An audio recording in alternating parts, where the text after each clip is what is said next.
Hello and welcome to another episode of Pub Football with Miles and Jimmy. Loads and loads to talk about. Norwich, Bournemouth, Watford, all having shocking results yesterday. Manchester United, I want to talk about them for next season because a thumping win against Bournemouth. Leicester getting back to winning ways. Wolves having a wobble. I'm going to call it a wobble.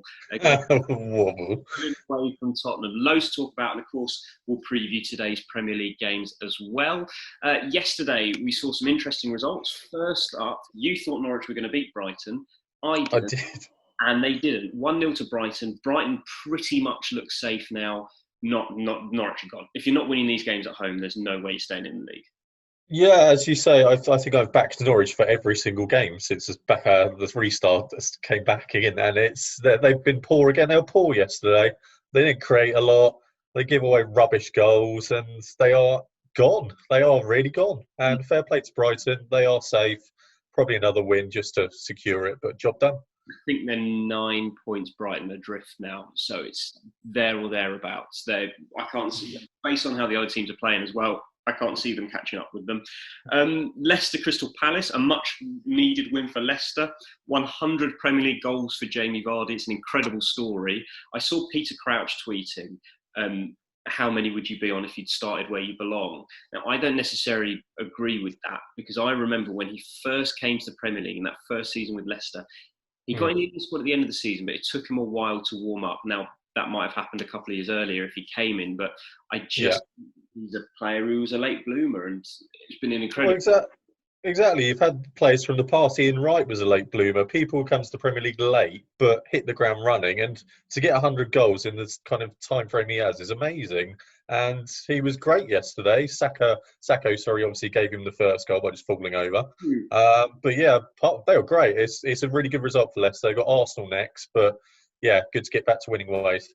Well, as a result, they needed because actually they weren't safe in the top four anymore. They were having to start to look over their shoulder. So a change was needed. Crystal Palace, a team with not much to play for. I think the result was relatively expected, but Leicester need to keep this momentum going because the top four all of a sudden is a very open race. You are right, and yeah, as you say, you got Man United breathing down their necks. Chelsea keep winning. Yeah, there are big teams just waiting for a slip up, and it could probably happen because Arsenal are going to beat them. So, Speaking of Manchester United, I'm going to just Arsenal. I don't want to talk about them at the moment because it's too difficult for me. Man United thumped Bournemouth 5-2. It doesn't surprise me that Man United scored 5. The only thing that surprised me about this game is that Bournemouth scored twice. Terrible, and they still looked terrible. I was in the car while the game was on and listening to commentary, and it sounded like Man United were just battering Bournemouth, even at 5-2 up. All of a sudden, and this is something that I think is changing the culture of the Premier League in regards to the sacking culture has gone to a certain at the top of the table. I can understand the sacking culture a bit more at the bottom of the table because dropping out of the Premier League is the last need. But in terms of building yourself back up to win a title, you look at Manchester City, Pep Guardiola in his first season. A few years before that, they would have sacked him. But because luckily, they were never going to trust him. Jurgen Klopp at Liverpool didn't have a good first 18 months, maybe, and then he's come good, and look at them now. Ole Gunnar Solskjaer is doing the same thing now at Manchester United, and I'm expecting the same from Frank Lampard at Chelsea. I'm hoping for the same thing for Mourinho at Spurs, but it's just that bad. But then again, some of these other teams looked that bad for a while, and they were just one or two players away. Man United look a very good side. Man United look back, and Man United look like they could potentially mount a title challenge next season the way they're playing.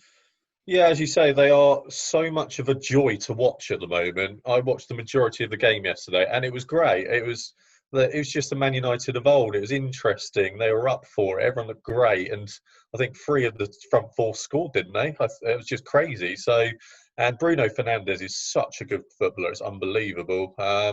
And if they could just get a couple more signings in the summer, you are right. They will be there or thereabouts for next year. I don't really think there are many starting players away. Maybe a centre back because Centre half is the one, mate. I honestly think Mason Greenwood's a starter now. I think his finishing, both of his goals were so well taken. Yeah. Yeah, I think a centre half and a top quality defensive midfielder, and they will be there or thereabouts. Would you not stick with McTominay? He's still young. He's still because in that role, you still. No, no, I want to win the league, Miles. I want a top quality player. But what I'm saying is he's a very good player now. I think he's been great this season, but because it's a role that takes maturity generally. If he keeps better at the rate he's got better over the last sort of 18 months, then he could be that player. Oh, definitely. I'd bring in someone with real experience, maybe sort of early 30s, and he can learn from him. And 2 years later, down the line, he's coming in and he's spot on for that. I'd go and get someone. You want a Fernandinho in there, you really do. Someone who's just going to boss it. He's too old. Can't. No, exactly. But they are great to watch. Bournemouth are doomed. Fair play to them for getting a couple of goals, but they're rubbish, so it doesn't matter. They're terrible. They're going to go down. Yeah, they are. They've got no hope. They've got some shocking games coming up as well. Wolves Arsenal. Now, this is a wobble for Wolves, I'm going to say. They've been playing so well. If only Adama Traore had scored the bloody chip on Leno and not got it over, it would be different. I'm wound up, but it's been a good week for Arsenal. Saka recommitting to the club for another 5 years. A big signing. He's, you say one for the future. He's one for right now. He's playing every week. And he's playing very, very, very well. It's just annoyed me. I'm playing very well. Is this just a temporary regaining of form, or is this signs for next season that Arsenal? I think it's a bit of both, to be honest, man. I think we've got the shape right, which makes a massive difference. 3-5-2 works for us because we're so poor at the back. That extra cover and giving Luiz maybe the license to have a shocker but get away with it because you've got someone next to him gives us half a chance. I think Tierney's improved over the last couple of games. I think he's getting to what we'd like him to be. And we are winning games, and that's massively important. And big players are scoring goals. Saka's come in. Martinelli's also signed a new contract this week as well. That's fantastic news. So there's signs there. And obviously Ozil isn't playing. Guendouzi's not playing. Not bothered by either of those. They're both rubbish. And to be fair, even Jack has been pretty good since coming back in, and he's kind of held it all together. But there are signs.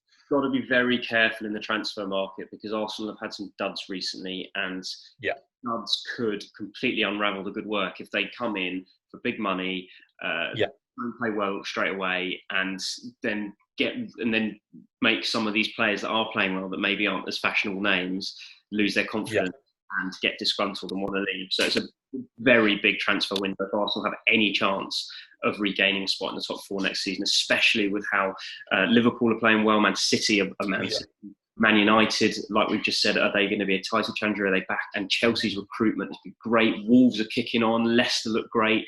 It's not an easy time to break into that top six, even if they're now the top six with Wolves, and who you beat today, of course. But Arsenal need to recruit incredibly wisely over the summer. As you say, it's got to be a shrewd summer, to be honest, isn't it? You've got to get rid of the deadwood, who are just probably a bit toxic for the dressing room, and you've got to be careful with who you buy.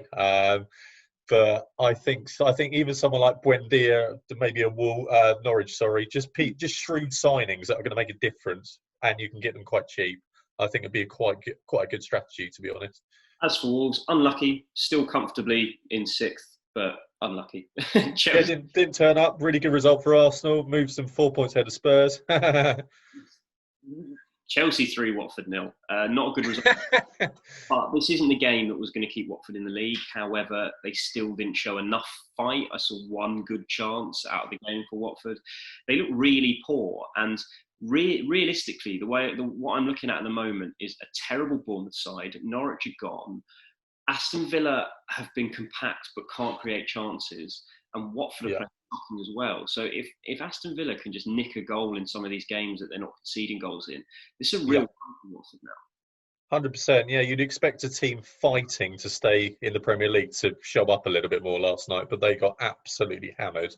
And then they created nothing. And Chelsea were great again. And it's not great for a Watford supporter at the moment, is it? It's just there's nothing. They don't look like scoring. They keep conceding stupid goals, and they're in trouble, real trouble.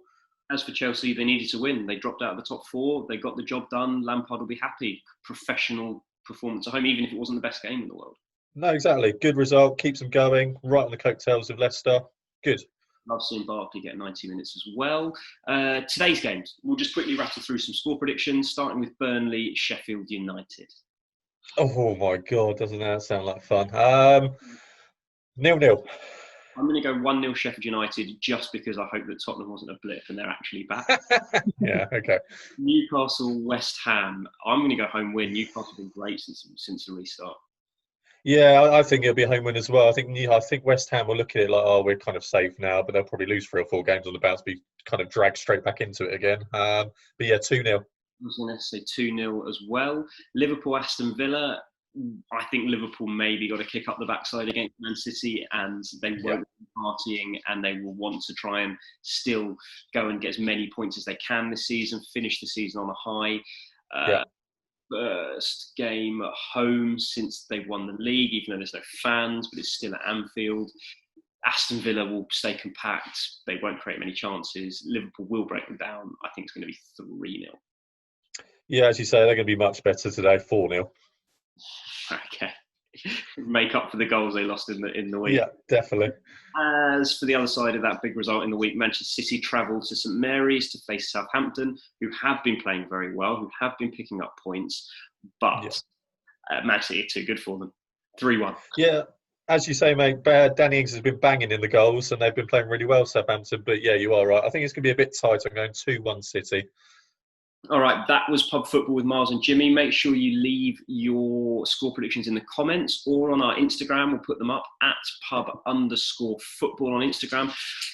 Subscribe to the page if you're just watching for the first time. Hi, welcome. I'm Miles, this is Jimmy.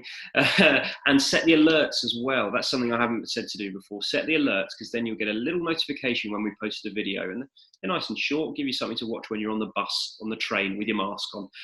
Anything. Anyway, one thing left to say. I don't have a drink with me, but cheers. Cheers.